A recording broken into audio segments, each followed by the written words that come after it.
Iran में विरोध प्रदर्शनों के बीच मौतों का आंकड़ा 2500 के पार चला गया है और इस बीच अमेरिका समेत दुनिया के कई देश ईरान की स्थिति पर नजर बनाए हुए हैं। नमस्कार, आप देख रहे हैं न्यूज़ 18 का डिजिटल प्लेटफॉर्म और मैं हूं आपके साथ जागृति खंतवाल। ईरान में 28 दिसंबर से जारी भीषण विरोध प्रदर्शनों के बीच हालात लगातार बिगड़ते जा रहे हैं। मानवाधिकार कार्यकर्ताओं के अनुसार अब तक 2000 से ज्यादा लोगों की मौत हो चुकी है, जबकि कुछ रिपोर्ट्स में यह आंकड़ा 2500 से भी ज्यादा का बताया गया है। अब इसी बीच अमेरिका के राष्ट्रपति डोनाल्ड ट्रंप ने ईरानी सरकार को कड़ी चेतावनी देते हुए कहा कि प्रदर्शनकारियों की हत्या बर्दाश्त नहीं की जाएगी और मदद भेजी जा रही है, मदद रास्ते में है। ट्रंप ने ईरान के लोगों से विरोध प्रदर्शन जारी रखने की भी अपील की है। तो वहीं ईरानी सरकार ने आंशिक रूप से कुछ पाबंदियां हटाई हैं, जिससे कि लोग कई दिनों बाद अब विदेश में अपनों को संपर्क कर पाएं, उन्हें फोन कॉल कर पाएं। हालांकि इंटरनेट और एसएमएस सेवाएं अब भी ठप हैं, जिससे देश अंदर या देश के बाहर संपर्क बेहद सीमित बना हुआ है। वही human right activists news agency के अनुसार ईरान में जारी विरोध प्रदर्शन में मरने वालों की संख्या बढ़कर 2571 हो गई है। तो वही ईरानी सरकार टीवी ने भी स्वीकार किया कि देश को नुकसान हुआ है। ईरान के मार्टियर्स फाउंडेशन के प्रमुख अहमद मौसवी ने यह हवाले से कहा गया कि सशस्त्र और आतंकवादी समूहों के कारण देश को भारी क्षति उठानी पड़ी है। हालांकि अंतर्राष्ट्रीय मानवाधिकार संगठनों का यह भी आरोप है कि अधिकांश मौतें सुरक्षा बलों की कार्रवाई में हुई। तो वही डोनाल्ड ट्रंप ने अपने social media platform truth social पर एक तीखा संदेश जारी करते हुए ईरानियों से विरोध प्रदर्शन तेज करने का आह्वान किया।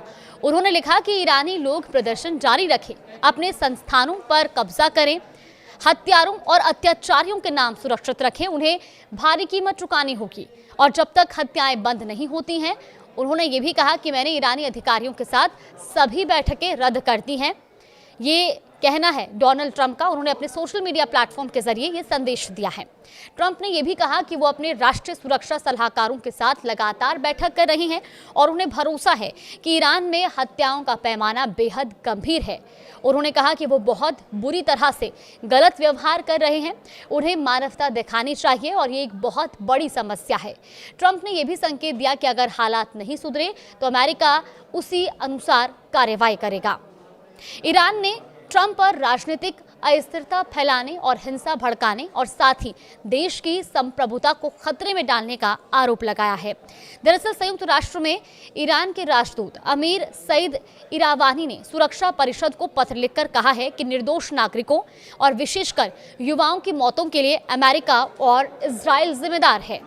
वहीं एक न्यूज़ को इंटरव्यू में ट्रंप ने चेतावनी दी कि अगर ईरान ने प्रदर्शनकारियों को फांसी दी तो अमेरिका बहुत कड़ी कार्रवाई करेगा। उन्होंने ये भी कहा कि मेरा लक्ष्य जीतना है और मुझे जीतना पसंद है। इसके जवाब में ईरान ने आरोप लगाया कि अमेरिका सैन्य हस्तक्षेप के लिए बहाना तलाश रहा है। वहीं ईरान में हिंसा और इंटरनेट बंदी को लेकर कई यूरोपीय देशों ने भी अब ईरानी राजदूतों को तलब किया है। फिनलैंड ने इंटरनेट बंदी को खामोशी में दमन बताया।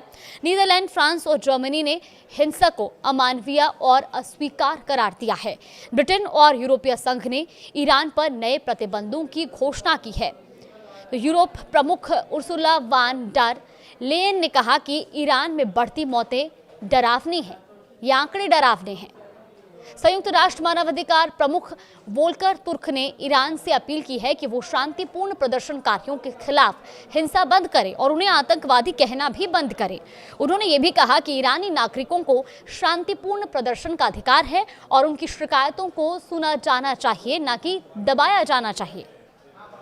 तो लगातार ईरान में हालात बिगड़ते जा रहे हैं।